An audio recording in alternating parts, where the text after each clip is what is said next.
everyone. Hi again. We're on page 49 of the Proclaimer's book. The subhead now is Building Each Other Up in the Most Holy Faith.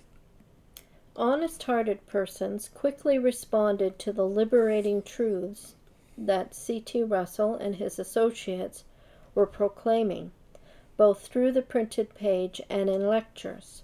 Russell, still less than 30 years of age, soon realized that there was a need for the readers of the Watchtower to get acquainted with fellow believers and encourage one another.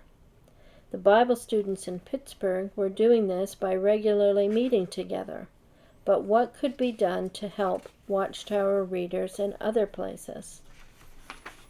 The answer came in the Watchtower issues of May and June 1880. There Russell announced his plans to visit a number of towns and cities in Pennsylvania, New Jersey, Massachusetts, and New York. For what purpose? Our readers, the announcement explained, are much scattered, some places 2 and 3, and on up to 50. Many places they are totally unacquainted with each other, and thus lose the sympathy and comfort which our Father designed should come to them by the assembling of themselves together, as the manner of some is. It is His design that we should edify one another and build each other up in the most holy faith. The proposed meetings, we would hope, might conduce to personal acquaintance. The proposed meetings were held during Russell's trip, and they proved very successful. Readers of the Watchtower were drawn closer together. These and other trips to visit little bands of waiting ones soon resulted in the forming of a number of classes or ecclesias, later called congregations, located in the aforementioned areas, as well as in Ohio and Michigan. These classes were encouraged to hold regular meetings. But what kind of meetings? The Pittsburgh class had established the custom of meeting together at least twice each week. One meeting of the Pittsburgh class often included a lecture by a qualified speaker to the entire ecclesia, perhaps in a rented hall. But at the other meetings, usually held in private homes, those in attendance were invited to bring Bible, concordance, paper, and pencil, and to participate. The warm spiritual fellowship experienced at those regular weekly meetings was a refreshing change from the cold, impersonal atmosphere at the services of many of the churches of Christendom. But Russell and his associates did not pioneer the idea of regularly meeting together. That custom of assembling, even in private homes, was established by the first century Christians. And then at the bottom of page 50, they have a photograph of several of their very old pamphlets from the era of Russell, and a little beyond it maybe. And the blurb says, the Bible students distributed tens of millions of copies of tracts that exposed religious error, explained scriptural truths, and proclaimed the significant year 1914. I guess I was upset as soon as I started into paragraph 1. The first idea is honest-hearted persons quickly responded to the liberating truths that C.T. Russell and his associates were proclaiming. So we wonder where they got their judgment of people. They have been judging people all along. So if you don't agree with us, you're not honest. Yeah. If you don't cotton on to C.T. Russell, who again they stress is not even 30 years old, if you don't believe what he says in preference to what everybody else is saying in the establishments that you're already attending, you can't possibly be an honest-hearted person. So that really set me off right away. But then you get to the next paragraph, and this championing of the idea that, they saw the need right away. Again, making a heroic or celebrating a heroic gesture of wanting these people who were reading your magazine from a distance and not knowing each other to get together. Mm-hmm. Get together for what? Well, studying their literature. Yeah. Yeah. And so what you try to cast as a heroic and immediate response to a spiritual need is really Russell fulfilling Acts 20, a text that you hear all the time when you're witness about the oppressive wolves who rise up and don't treat the flock tenderly, but rather draw away disciples after themselves. What is this?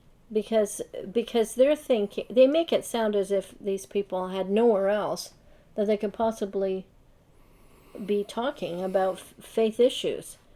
They had churches, so they were basically sheep stealing, separating people from the churches and then stealing those sheep.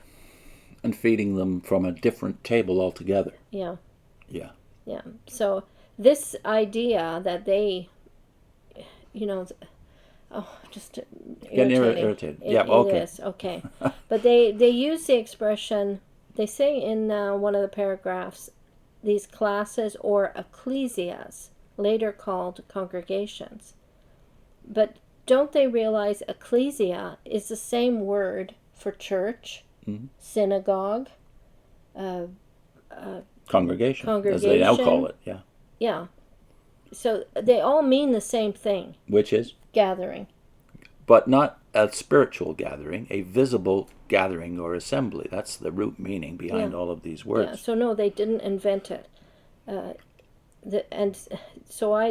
last paragraph really got me. Why even say that? But go back to the second paragraph here at the top of 50.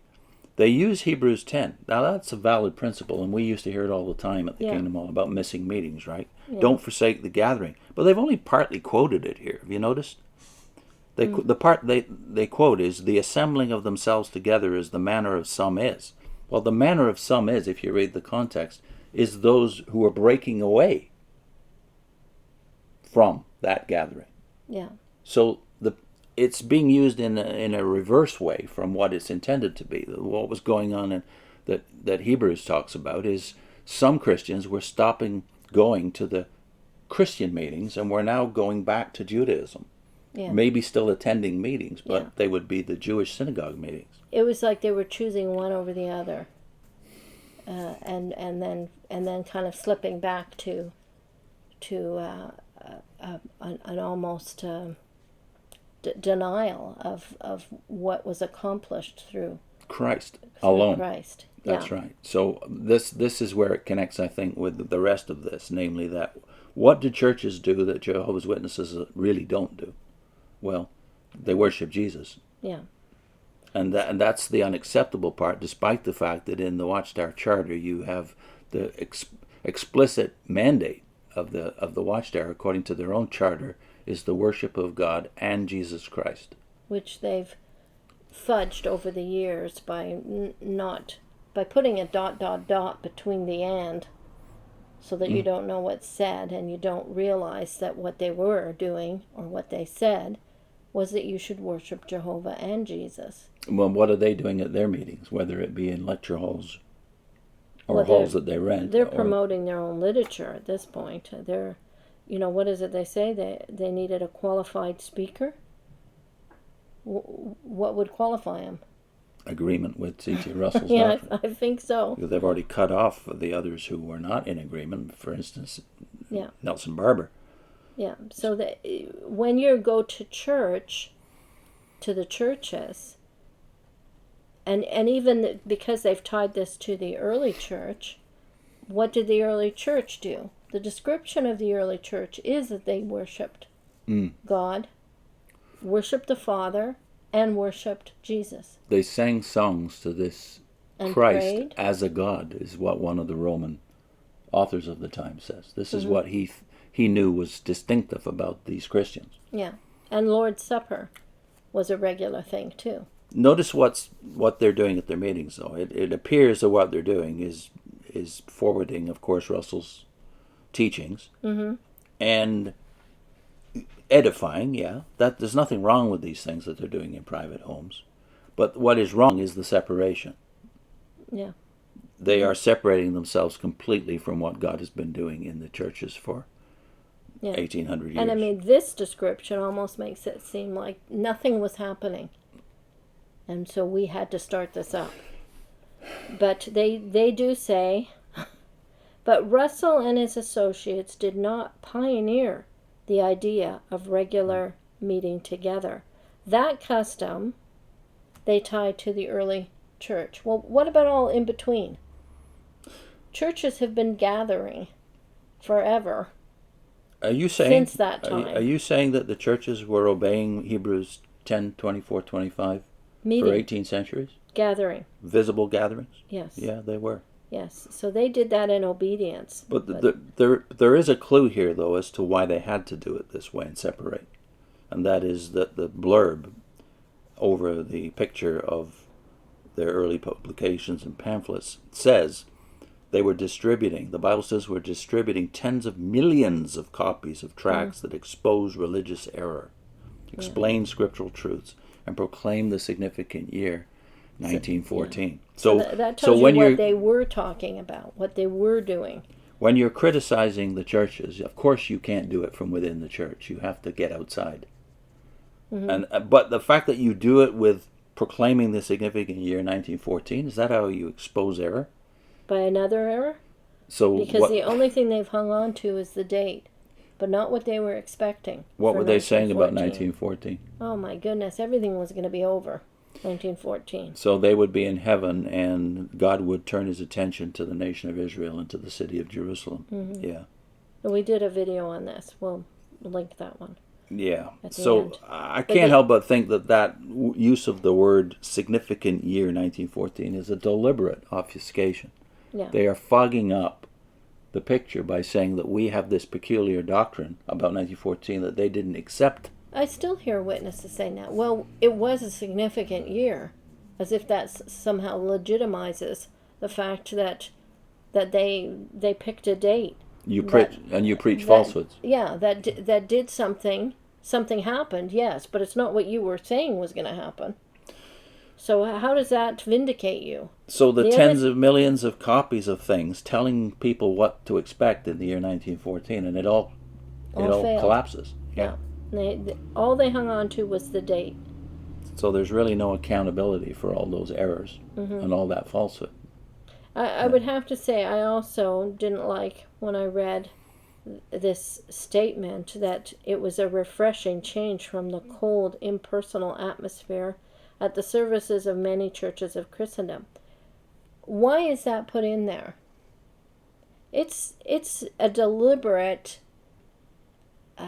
endeavor to make it sound like, well, yeah, that's what churches are like, cold and impersonal. Well, it's certainly not been our experience. No. We've found friendly churches of every denomination. Yeah. Yeah. And I think if you're going to just make it well, they say some, right? Many. They say many. Well, I mean, that could be said about Jehovah's Witnesses. I've been to congregations that were very friendly. I happen to have been in some very nice ones where the people were warm and loving and in each other's homes. But I've been in others that were cold and impersonal and left you alone.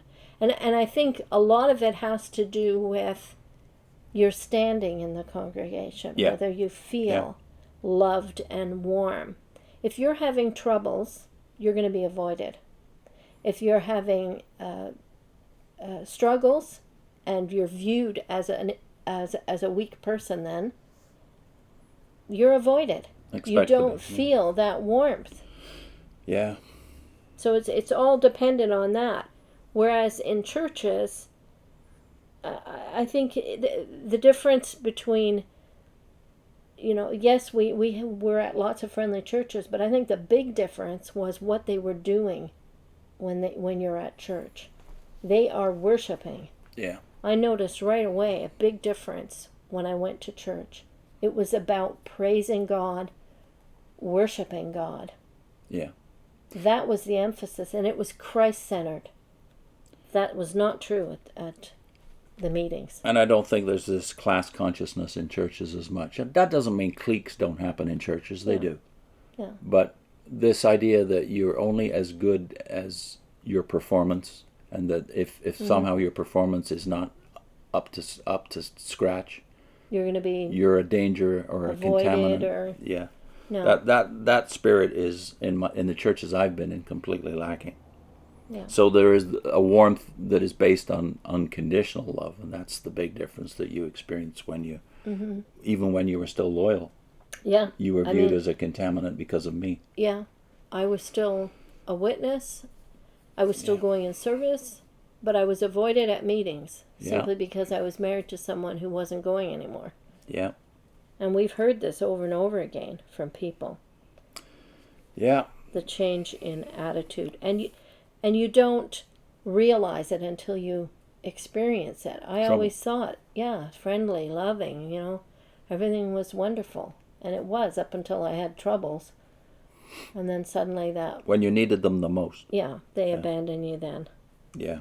So let's put in a link to the 7 predictions that Russell actually made about 1914. So you can see how deliberately this is distorted by the choice of the phrase proclaiming the significant year 1914. What did Russell teach publicly for decades before 1914? Yeah. See you soon.